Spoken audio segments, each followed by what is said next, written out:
Hello my dear student, आप लोगों का जो चल रहा था एनसीईआरटी के अकॉर्डिंग 12 चैप्टर का एटम्स परमाणु, तो उसका आज एक लास्ट लेक्चर होगा। उसके बाद ये चैप्टर खत्म हो जाएगा। उसके बाद हम लोग चैप्टर 13 पढ़ेंगे। तो अभी जो है प्रीवियस वीडियो जो मैंने आपको बताया था वो हाइड्रोजन स्पेक्ट्रम का सिर्फ परिभाषा दिया था। आज हम लोग हाइड्रोजन स्पेक्ट्रम के जितनी भी सीरीज है या हाइड्रोजन स्पेक्ट्रम के जो सामान्य हाइड्रोजन स्पेक्ट्रम के जो वेवलेंथ का जो सामान्य फॉर्मूला होता है उसको भी प्रूफ करेंगे। और हर एक सीरीज को हम लोग एक एक करके परिभाषित करेंगे बहुत आसान शब्दों में और बहुत इजी से, ताकि बच्चों को रटना ना पड़े। लेक्चर देखने के बाद आपका हाइड्रोजन स्पेक्ट्रम की जितनी भी सीरीज है वो पूरी तरह से याद हो जाएगा। तो सबसे पहले हम शॉर्ट में ये बात समझ लेते हैं कि हाइड्रोजन स्पेक्ट्रम होता क्या है। हाइड्रोजन स्पेक्ट्रम क्या होता है कि जब भी किसी हाइड्रोजन के एटम को क्या करते हैं हम लोग ऊर्जा देते हैं, हाइड्रोजन के एटम को ऊर्जा देते हैं। आप तो ये बात जानते हैं कि हाइड्रोजन के एटम को ऊर्जा देंगे तो अपना कक्षा बदल जाएगा, उसका ऊर्जा स्तर बदल जाएगा। तो जैसे हम लोग ये समझ सकते हैं कि यहाँ पे कोई इलेक्ट्रॉन था, जैसे ही इसको ऊर्जा देंगे तो क्या होगा, बहुत सारे इलेक्ट्रॉन क्या चला जाएगा, कहीं कोई इलेक्ट्रॉन यहाँ चला जाएगा, कोई इलेक्ट्रॉन यहाँ चला जाएगा, कोई इलेक्ट्रॉन यहाँ चल जाएगा, कोई इलेक्ट्रॉन यहाँ चल जाएगा, अपनी ऊर्जा बदल लेगा। ऊर्जा पाने के साथ वो अपना क्या ऑर्बिट बदल लेगा, कोई इलेक्ट्रॉन यहाँ आ जाएगा। ठीक है, जब ये इलेक्ट्रॉन लौटेगा तो लौटते समय कोई पहला कक्षा में मिलेगा, कोई दूसरा कक्षा में मिलेगा, कोई तीसरा कक्षा में मिलेगा, कोई चौथा मिलेगा, कोई पांचवा मिलेगा, इस तरह से होगा। तो अगर कहीं से भी इलेक्ट्रॉन आके अगर पहला प्रथम ऊर्जा स्तर मिलता, ये सारा इस सबको हम लोग हायर ऊर्जा स्तर बोलते हैं। ठीक है, इनके उच्च ऊर्जा स्तर। तो कहीं से भी आके इलेक्ट्रॉन अगर किस में मिले, 1 से आके, 2 से आके, 3 से आके, 4 से आके, कहीं से भी 1 में मिले तो उसको हम लोग लाइमैन सीरीज बोलते हैं। ठीक है, कहीं से भी आके दूसरा में मिले, ये दूसरा सीरीज जो है ये दूसरा ऊर्जा स्तर है, कहीं पे आकर दूसरा ऊर्जा स्तर मिले, चाहे एक से यहाँ से आए, चाहे यहाँ से आए, चाहे यहाँ से आए, चाहे यहाँ से आए, चाहे यहाँ से आए, चाहे यहाँ से आए, कहीं से अगर दूसरा में मिले तो उसको हम लोग बामा सीरीज बोलते हैं। ठीक है, तो यही आपका क्या हाइड्रोजन स्पेक्ट्रम है कि जैसे हम लोग क्या करते हैं किसी भी हाइड्रोजन परमाणु को ऊर्जा देते हैं तो हायर ऊर्जा से जब लोअर की ओर लौटते हैं तो एक अलग अलग प्रकार का अलग अलग रंग का स्पेक्ट्रम प्राप्त होता है और उसे हम लोग क्या कहते हैं हाइड्रोजन स्पेक्ट्रम कहते हैं, जो पिछला वीडियो में उसके बारे में डिस्कस कर दिए थे। ठीक है, आज ये बात आपको समझ में आ ही गया होगा हाइड्रोजन स्पेक्ट्रम क्या है। अब हाइड्रोजन स्पेक्ट्रम में जो लाइमर ये जो सीरीज है, लाइमर सीरीज, बामर सीरीज, पश्चिम सीरीज, ब्रैकेट सीरीज है ना, फॉन्ट सीरीज, तो इनके बारे में हमें समझना पड़ेगा। इनके 2-2 नंबर करके पूछता है। तो सबसे पहले समझते हैं कि जैसे इलेक्ट्रॉन में क्या करते हैं हम लोग एनर्जी देते हैं तो कहाँ कुछ इलेक्ट्रॉन यहाँ चले जाता है, कुछ यहाँ, कुछ यहाँ, कुछ यहाँ, कुछ यहाँ, कुछ यहाँ। ठीक है, जब लौटेगा तो लौटते समय जो मिलेगा पहला कक्षा में जो मिलेगा तो वहां पे कुछ उत्सर्जित प्रकाश का लाइन होगा, रेखा होगा, उसे हम लोग उसको सीरीज होगा, उसे हम लोग क्या बोलेंगे, लाइमैन सीरीज बोलेंगे। ठीक है, तो इनका परिभाषा क्या हो सकता है, किसी भी हाइड्रोजन के इलेक्ट्रॉन को बोल सकते हैं, किसी भी हाइड्रोजन इलेक्ट्रॉन को जब उच्च ऊर्जा स्तर से प्रथम ऊर्जा स्तर पर जब मिलते हैं तो मिलने के बाद जो सीरीज बनता है उस सीरीज को हम लोग क्या बोलते हैं, लाइमैन सीरीज। और दूसरा में बनता है तो क्या बोलते हैं उसको हम लोग, बामर सीरीज। अगर तीसरा में बनता है तो क्या बोलते हैं हम लोग, पश्चिम सीरीज। ठीक है, अगर चौथा बनता है क्या बोलते हैं हम लोग, ब्रैकेट सीरीज, और पांचवा बनता है क्या बोलते हैं हम लोग, फॉन्ट सीरीज। ठीक है, तो इसी का जो हम लोग डेफिनेशन समझेंगे। हाइड्रोजन स्पेक्ट्रम का एक बेसिक फार्मूला होता है जो देख सकते हैं हम लोग, 1/λ बराबर r इंटू 1/n1 का स्क्वायर माइनस 1/n2 का स्क्वायर। ये बेसिक फार्मूला से हम प्रूफ करेंगे, तभी हम लोग लाइमर बार्मर सीरीज का जो ये वेवलेंथ का जो फार्मूला होता है वो हम निकाल सकते हैं। तो सबसे पहले ये सारा चीजों का परिभाषा पढ़ने से पहले ये फार्मूला कैसे प्रूफ होता है मैथमेटिकल तरीके से हम लोग क्या करेंगे, उसको प्रूफ करेंगे। तो हाइड्रोजन स्पेक्ट्रम का वेवलेंथ का जो सूत्र होता है, सामान्य सूत्र होता है। ठीक है, 1/λ बराबर r इंटू 1/n1 का स्क्वायर माइनस 1/n2 का स्क्वायर होता है। ठीक है, अब सवाल है कि यहाँ पे r क्या है, तो r जो आपका रीडबर्ग नियतांक है, रीडबर्ग नियतांक। ठीक है, रीडबर्ग नियतांक का मान अगर सब सॉल्व करने का मान बात करते इतना आएगा रीडबर्ग नियतांक का मान, या तो हम लोग इसका जब पिछले लेक्चर में पढ़े थे r बराबर रीडबर्ग नियतांक का मान इतना आया था। इनके ये क्या है, मास ऑफ इलेक्ट्रॉन e⁴, ये क्या है इलेक्ट्रॉन का चार्ज 8 एप्सिलॉन नॉट, और आपका h प्लैंक कांस्टेंट, ये c स्पीड ऑफ लाइट। इन सारे मानों को हम लोग सॉल्व करते रखने के बाद तो फिलहाल क्या आएगा, इतना आएगा। इसी को हम लोग क्या बोलते हैं, इसी को हम लोग रीडबर्ग कांस्टेंट बोलते हैं। ठीक है, और लेमडा क्या होगा आपका परमाणु से उत्सर्जित प्रकाश का वेवलेंथ, परमाणु से उत्सर्जित प्रकाश का वेवलेंथ, अलग अलग प्रकाश का अलग अलग वेवलेंथ होगा, तो उसका वेवलेंथ। इनके जितने भी सीरीज प्राप्त होगा उन सारे सीरीज का क्या होगा, एक फॉर्मूला होगा, और उस फॉर्मूला को प्राप्त करने के लिए पहले इस फॉर्मूला को क्या होगा, प्रूफ करना होगा। ऐसे हम इसको लिखा के छोड़ सकते हैं, लेकिन नहीं, मेरा पढ़ाने का एक ही है, ज्यादातर चीजों को मैं प्रूफ करता हूँ कैसे आता है। सिर्फ ऐसे लिखाने से आप जो है ना कुछ ही पल में भूल जाएंगे, लेकिन अगर हमें प्रूफ करना सिखा दे तो आप जो है फटक से इसको अपने से ही प्रूफ कर सकते हैं, याद नहीं है तो। चलिए आगे इसको उधर सकते हैं। चलिए अगला वाला लाइन हम लोग देखते हैं। अगला क्वेश्चन क्या है कि सिद्ध करें कि 1/λ बराबर r इंटू 1/n-1 n1 का स्क्वायर माइनस 1/n2 का स्क्वायर। इसको हमें क्या करना होगा, प्रूफ करना होगा। तो इसको प्रूफ करने के पहले हमें जो कुछ ऊर्जा का फॉर्मूला पिछले लेक्चर में पढ़े थे वो देखना होगा। देखिए इलेक्ट्रॉन का जो टोटल एनर्जी का फॉर्मूला था इस तरह कुछ आया हुआ था, ठीक है, देख लेना पिछले वीडियो में, अगर नहीं देखे तो वहां पे देख सकते हैं, या तो आप यहाँ पे उसको लिख लीजिएगा, ठीक है। अब En क्या है, En क्या है, यहाँ पे n आप कक्षा की संख्या। मान लेता हूँ कोई कक्षा है जिसका नाम है n1 है, तो n1 में क्या आ जाएगा, सब सेम रहेगा। जहाँ पे n था वहां पे कितना आएगा, n1 का स्क्वायर आ जाएगा, ठीक है। जहाँ पे n का स्क्वायर था वहां पे n1 का स्क्वायर आ जाएगा। फिर यहाँ पे मान लेता हूँ n2 है, n2 के ऑर्बिट है, मतलब n1 कक्षा में इतना एनर्जी होगा, n2 कक्षा में इतना एनर्जी होगा, तो यहाँ पे कितना आ जाएगा, जहाँ पे n2 का स्क्वायर है, जहाँ पे n का स्क्वायर है, यहाँ पे n2 का स्क्वायर हो जाएगा, ठीक है। अब हमें क्या करना होगा कि एक एनर्जी का फॉर्मूला पढ़े थे हम लोग, ठीक है, नील्स बोर में, ये वाला फॉर्मूला डेल्टा ई बराबर E2 माइनस E1, यानी कि En2 माइनस En1, ठीक है। इसका फॉर्मूला ये होगा, इसका फॉर्मूला क्या होगा, ये होगा। यहाँ पे अगर माइनस गुना माइनस करो तो प्लस आ जाएगा। इस सब जगह में RH सब कॉमन मिल रहा है, सब कॉमन कर रहे हैं, तो ये वाला फॉर्म इस तरह से सॉल्व होकर आ जाता है। और ये जो ये एनर्जी है, तो एनर्जी का एक फॉर्मूला ही होता है ना, यहाँ पे कहीं न कहीं आपको बताए थे वहां पे भी, ठीक है। डेली बराबर H न्यू, क्या होता है, H न्यू, तो न्यू H एक ही बात है, H न्यू या न्यू H, ठीक।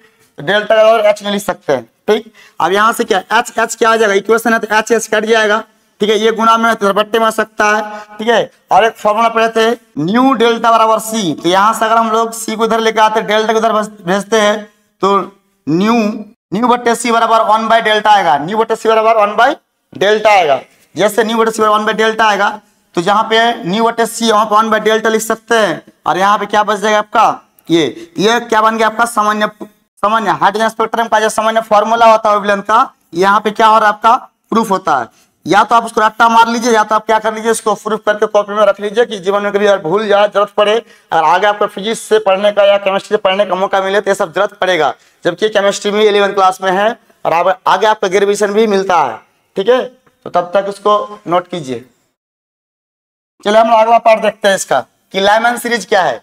तो देखो लाइमैन सीरीज हो या बामा सीरीज हो, चाहे पर्सन सीरीज हो, ब्रैकेट सीरीज हो, किसी एक का परिभाषा को समझ लो, बाकी सब का परिभाषा क्या आ जाएगा, बन जाएगा, ठीक है। तो हम समझते हैं क्या है। जब कोई हाइड्रोजन का परमाणु के इलेक्ट्रॉन, ठीक है, जब कोई हाइड्रोजन के परमाणु के इलेक्ट्रॉन किसी भी ऊर्जा स्तर से, मतलब कहीं से भी 1 2 3 4 5 कहीं से भी किसी भी ऊर्जा स्तर से लौटते समय प्रथम ऊर्जा स्तर पर उत्सर्जित स्पेक्ट्रम की लाइन को, ठीक है, लौटते समय उत्सर्जित स्पेक्ट्रम की लाइन को हम लोग क्या कहते हैं, लाइमैन सीरीज कहते हैं। मतलब ये कह रहा है कि जब इलेक्ट्रॉन को क्या करेंगे, ऊर्जा देंगे, तो सारे इलेक्ट्रॉन क्या करेगा, अपने ऑर्बिट, कुछ इलेक्ट्रॉन ऑर्बिट बदल लेगा, कोई 2 में होगा, कोई 3 में होगा, कोई 4 में होगा, कोई 5 में होगा। अब वो जब लौटते समय जब आएगा, चाहे 7 से आए, चाहे 6 से आए, चाहे 5 से आए, चाहे 4 से आए, सारा आके क्या करना, अगर पहला ऊर्जा स्तर में मिले तो वहां उत्सर्जित लाइट का जो क्या मिलेगा, हमें सीरीज मिलेगा, उसे हम लोग क्या बोलेंगे, लाइमैन सीरीज बोलेंगे। बस यही डेफिनेशन अगले के लिए बिल्कुल सेम है। वहां पे क्या होगा कि किसी भी ऊर्जा स्तर पर, ठीक है, लौटते समय दूसरा में मिलेगा तो क्या बोलेगा, इसको बामार सीरीज बोलेंगे। अगर तीसरा में मिलेगा तो क्या बोलेंगे, पर्सन सीरीज बोलेंगे। अगर चौथा में मिलेगा तो क्या बोलेंगे, उसको ब्रैकेट सीरीज बोलेंगे। और 5वां मिलेगा तो क्या बोलेंगे, उसको फोल्ड सीरीज बोलेंगे, ठीक है। मतलब एक ही डेफिनेशन को याद कर लेते हैं तो लगभग अब तक सारा डेफिनेशन याद हो जाएगा। तो इनके इसका परिभाषा समझ में आ गया होगा, ठीक है। इनकी जो रेखाएं होती है, मतलब इनकी जो लाइट होती है ना, वह परावैंगनी अल्ट्रावायलेट रे पर मिलती है, ठीक है। इनकी रेखाएं अल्ट्रावायलेट रे पर मिलती है, ठीक। तो ये इसका जो ये जो जेन्युइन फार्मूला जब ये होता है, ठीक है, तो यहाँ पे यान का जो मान आएगा आपका, यान वन का जो मान आएगा, यान वन का मान कहाँ मिलता है यान पे, तो यान वन का मान हमारा कितना आ जाएगा 1, ठीक है। उसके बाद यान वन तो हो गया आपका। अब यान टू कौन कौन हो सकता है, यान टू या तो आपका किस में आएगा, दूसरा से भी आ सकता है, या तीसरा से भी आ सकता है, या तो चौथा से भी आ सकता है, पांचवा से भी सातवां से आ सकता है, ठीक है। इनके यान वन का मान क्या आ जाएगा आप 1 में मिल रहा है, इसलिए यान वन बराबर क्या लिए 1 लिए। 2 में मिलता, लेकिन इसके लिए 2 मिलेगा तो यान वन बराबर कितना लेंगे 2 लेंगे, इसके लिए कितना लेंगे 3 लेंगे, ठीक है। तो यान वन का वैल्यू कितना आ जाएगा 1, और यान टू का वैल्यू कितना हो सकता है यान या 2 या 3 या 4, मतलब उससे ऊपर से जो इलेक्ट्रॉन जहां से भी आएगा, ठीक है। तो इसी में अगर हम लोग प्रूफ करते हैं तो लाइमन सीरीज का जो वेवलेंथ का जो फॉर्मूला मिलता है आपको क्या मिलता है, इतना मिलता है, जो आपको अगली टीम में या सभी टीम में क्या कर सकता है 2 नंबर में पूछ सकता है। ये कई बार पूछा गया बोर्ड का सवाल है, ठीक है। इसीलिए आप इसको बहुत अच्छी तरह से समझने की कोशिश करें और घर में लिख के प्रैक्टिस भी कर ले। ये सब क्वेश्चन अगर लिख देंगे तो फिर आपको जो है मार्क्स कहीं कटने का चांस नहीं है। चलो इसको तब तक नोट करें। अगर बात करें तो बामर सीरीज तो वही बात है, ये दूसरा आपने जाकर मिलेगा, जब कोई हाइड्रोजन का इलेक्ट्रॉन किसी भी ऊर्जा स्तर, किसी भी उच्च ऊर्जा स्तर से लौटते समय, ठीक है, लौटते समय दूसरा ऊर्जा स्तर पर स्पेक्ट्रम का लाइन प्राप्त हो तो उसे क्या कहते हैं, बामर सीरीज कहते हैं, ठीक है। तो बामर सीरीज क्या होता है आपका, अवरक्त होता है, इनके इंफ्रारेड होता है, ठीक है, इंफ्रारेड पर मिलता है ये, है ना। और ये जो है ना आपका n1 बराबर क्या दूसरा ऊर्जा स्तर मिलेगा, तो हमने बता दिया था कि n1 बराबर क्या 2 हो जाएगा, और बाकी जो n2 का जो मान आएगा, इनके n जो मान आएगा वो कहाँ से, या तो 3 से आएगा, या तो 4 से आएगा, या तो 5 से आएगा, या तो 6 से आएगा, तो 7 से आएगा, कहीं से भी आएगा। और जैसे उस सामान्य फॉर्मूला प्रूफ करेंगे तो ये वाला फॉर्मूला क्या मिल जाएगा आपको, मिल जाएगा, ठीक है। इसको भी नोट कर लीजिए।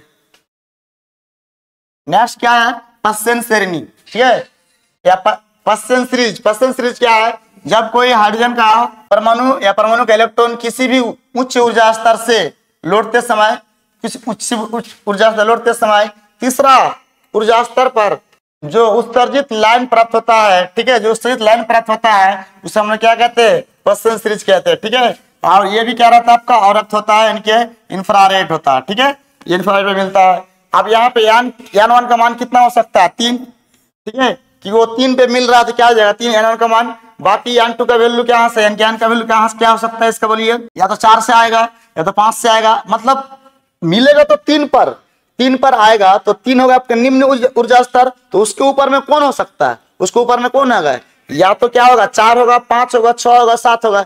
जैसे जब मिल रहा था 1 पर तो उसके ऊपर में कौन था, या तो 2 था, या तो 3 था, या तो 4 था ऊर्जा स्तर जो था आपका पीछे डायग्राम में दिखाए थे, ठीक है। इसी तरह से अगर यहाँ पे 3 है तो उसका ऊर्जा स्तर या तो 4 होगा, 5 होगा, 6 होगा। और जैसे उन सामान्य फॉर्मूले में डालेंगे वेवलेंथ का, तो ये वाला फॉर्मूला मिलेगा, ठीक है।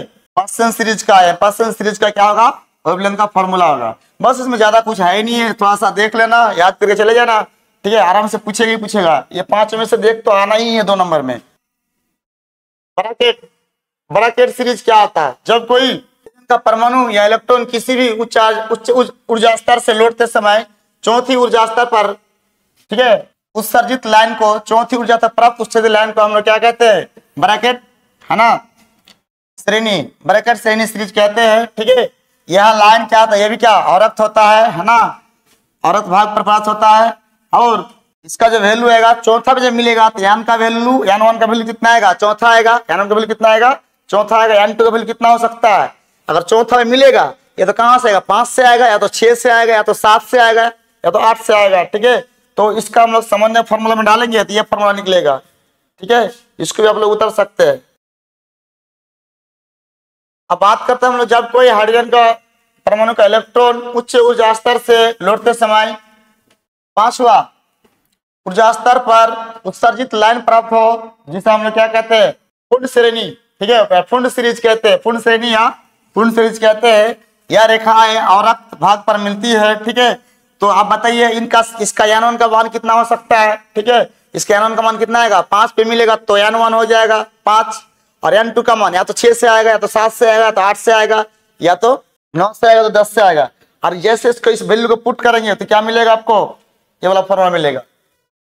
तो ये आपका 5 सीरीज है, 5 सीरीज में से एक सीरीज तो आपका क्या 2 नंबर में पूछेगा तो आपको लिख के आना होगा, ऐसे लिख देना, ठीक है।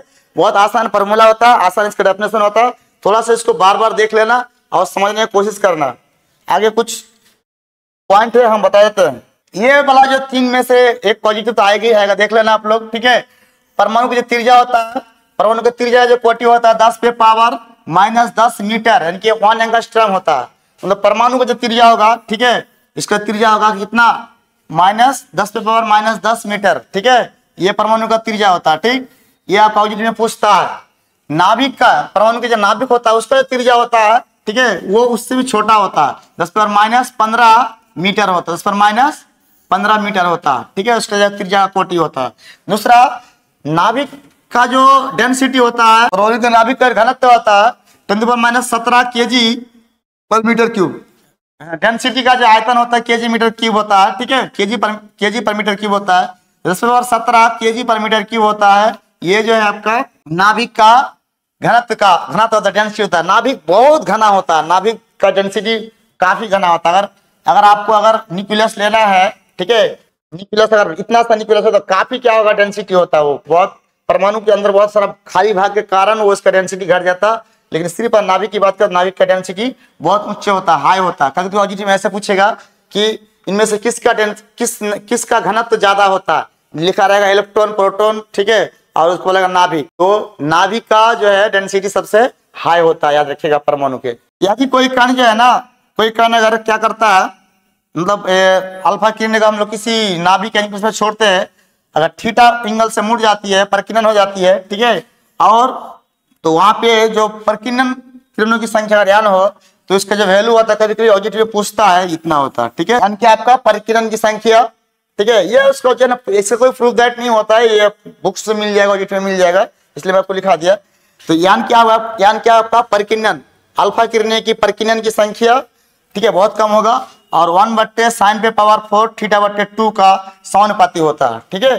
तो ये आज का जो टॉपिक है और चैप्टर है, चैप्टर नंबर 12 ये खत्म हो रहा है, और चैप्टर 13, 14, 15 बच रहा है, उसमें भी बहुत आसानी से खत्म हो जाएगा। लेकिन इसके बाद जो न्यूक्लियस चैप्टर आएगा, जिसका नाभिक होगा, वो चैप्टर का नाम है नाभिक होगा, उसमें न्यूक्लियस रिएक्शन के बारे में पढ़ेंगे, जैसे नाभिक का संलयन, नाभिक का विखंडन, जैसे सन से रोशनी कैसे आता है, इसके बारे में समझना है, ठीक है। तो इसके बाद वाला चैप्टर को बहुत इस तरह पढ़ना पड़ेगा। हाइड्रोजन और हीलियम के कण मिलके वहां पे जो न्यूक्लियस का अभिक्रिया होता है सन में, तब जाकर वहां पे इतनी ज्यादा मात्रा में एनर्जी रिलीज होता है जो पूरी सोलर सिस्टम को वो एनर्जी प्रदान करता है। तो उसके बारे में बहुत अच्छी तरह समझना है, ठीक है। और वहां पे जो है ना, उसी चैप्टर में आपका रेडियो एक्टिव पदार्थ के बारे में, यूरेनियम के बारे में समझना होगा। तो वो चैप्टर बहुत भी होगा, इससे कई गुना भी होगा, वहां से क्वेश्चन अच्छा खासा पूछता है। तो आपको अगर मेरे वीडियो पसंद आए तो मेरे चैनल को सब्सक्राइब करें, लाइक करें और मेरे वीडियो को शेयर करें। इस तरह का वीडियो देखने के लिए मेरा साथ जुड़े रहिए।